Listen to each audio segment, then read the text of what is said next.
우표 디자인은 시각 디자인의 한 종류죠. 자, 우표 디자인을 요새는 거의 잘 하지 않는데 그래도 해보면 재밌을 것 같아서 한번 정해봤어요. 우표의 종류 및 특징에 대한 이해를 하고요. 소재를 선택하는 능력을 기르면 좋겠습니다. 그 다음에 디자인의 구성 요소들을 우표 형식에 맞게 적용하면서 창의적인 표현이 되도록 합시다. 자, 지금 우표 디자인 수업에서는요. 일단 우표 디자인의 특징을 한번 알아볼게요. 그 우표는요. 모든 국가들이 화폐와 마찬가지로 국가기관에서 발행하고 관리하고 있었고요. 그 다음에 우표물에서 필수적으로 갖춰야 되는 요소였고 일종의 유가증권으로 볼 수 있습니다.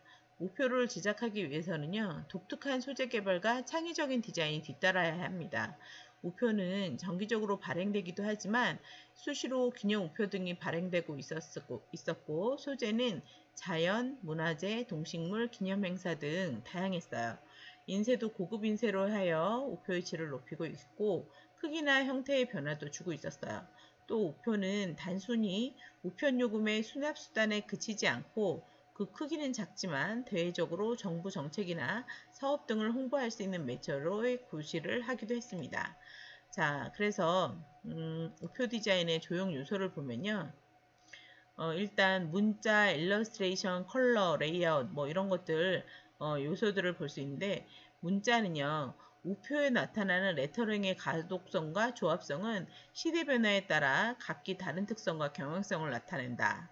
그 다음에 일러스트레이션, 우표에 표현된 일러스트레이션은 우표 디자인 요소 중에서 가장 중심이 되는 요소고 시대별 특색과 흐름을 알 수 있다. 표현 기법은 입체적, 사실적, 단순화된 표현 등이 있다. 이렇게 되어 있는데요.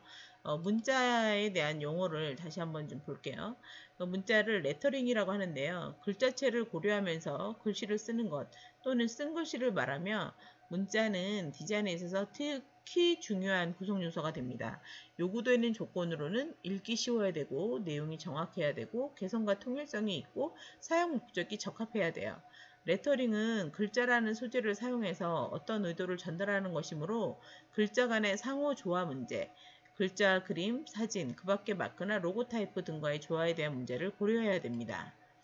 자, 그리고 일러스트레이션에 대해서 한번 볼게요. 일러스트레이션은요. 모든 시각예술은 이미지 창조라는 과제로부터 출발하는데요. 이런 이미지가 대중에게 전달되기 위해서 회화적인 미술 기법이 사용되는데 이 기법이 상업적인 목적을 가지고 기능을 발휘되는 미술을 일러스트레이션이라고 해요. 그래서 또 한편으로 큰 범주로는 손으로 그린 모든 그림을 일러스트레이션이라고 하기도 하죠. 자, 그 다음에 우리가 우표의 크기를 한번 살펴볼게요. 너무 사용한 지 오래돼서 사이즈가 잘 기억이 안 나겠죠. 자, 우표의 크기는요. 보통 우표는 22mm 곱하기 19mm, 기념 우표는 좀 더 커요. 33mm 곱하기 23mm, 특별 우표는 49mm 곱하기 33mm예요.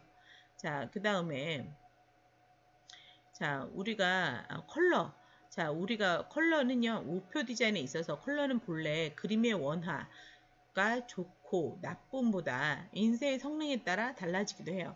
원고의 색조를 의도대로 표현하는 것이 매우 중요하죠. 레이아웃은 문자 디자인을 중심으로 하는 것과 일러스트레이션을 중심으로 하는 경우가 있고 두 가지를 혼합한 레이아웃의 검토가 필요합니다. 자, 일단 컬러에 대한 또 용어에 대한 설명을 좀 하자면요. 즐거움을 주는 색의 배합을 색의 조화라고 하며 반대 경우를 부조화라고 합니다.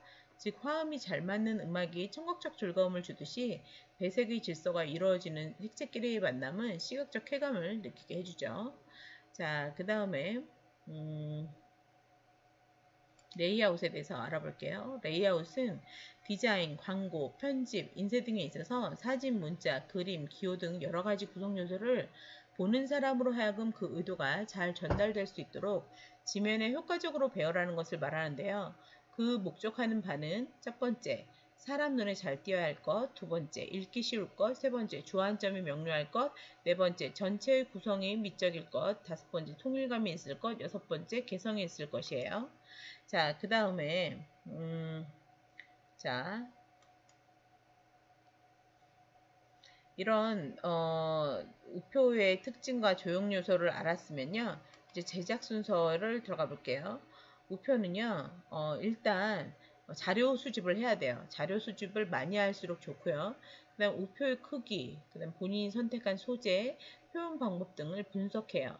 그 다음에 주제를 본인이 정하세요. 본인이 정하시고 주제에 맞는 이미지를 여러 방향으로 스케치를 합니다. 다양한 스케치가 나올수록 좋아요. 좁은 면적의 시각물과 문자가 어우러지므로 지나치게 복잡해지지 않도록 하고요. 일러스트레이션과 문자의 크기 및 위치를 조화 있게 레이아웃해야 합니다. 그 다음에 컬러 계획을 세워서 채색을 하고 결정된 시합물을 가지고 작업 계획서를 작성해서 컴퓨터 그래픽 작업 시 효율성을 기합니다. 수작업으로 작업해야 되지만 컴퓨터 그래픽 작업이 좀 우표 디자인 할 때는 좀 더 편하겠죠. 작업 계획서를 점검하고 필요한 이미지 파일과 프로그램을 준비합니다.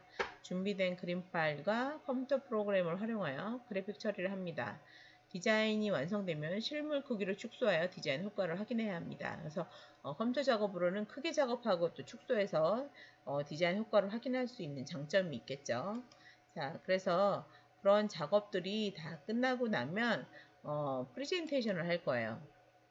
프레젠테이션이란 디자이너가 어떤 문제를 풀어나가는 과정에서 이제 어떤 뭘 디자인해야 될 때마다 그 디자인을 할 때의 문제점을 또 이제 문제 해결 능력으로 풀어나가야겠죠. 그래서 단계별로 그걸 의뢰한 고객에게 디자이너의 의도를 전달하는데 그게 프레젠테이션이에요. 그래서 언어로 말로 설명하기도 하지만 어떤 시각물 내가 이렇게 디자인을 이렇게 하려 한다라는 뭐 렌더링이라든가 모델링이라든가 뭐 이런 아이디 스케치라든가 이런 시각적인 방법을 같이 동원해서 프레젠테이션이 이루어질 수 있는데 이때 고객에게 문제 해결 내용에 대한 이해를 하도록 그리고 또 그의 결심을 유도하고 문제 해결 과정에서 적극적으로 관심을 가지도록 해서 최종적으로 가장 적절한 해결 방안을 도출할 수 있도록 하는 것이 프레젠테이션이에요. 그래서 이 우표 디자인을 하면서 나는 어떤 부분을 주안점을 주고 이런 것 과거의 디자인을 봤을 때 지금은 어떤 식으로 디자인하는 게 좋을지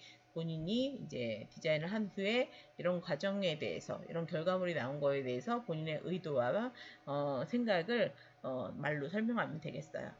자, 그러면 자, 그렇게 해서 서로 감상하며 평가하는 시간을 나중에 갖겠습니다. 자, 한번 디자인 해볼까요?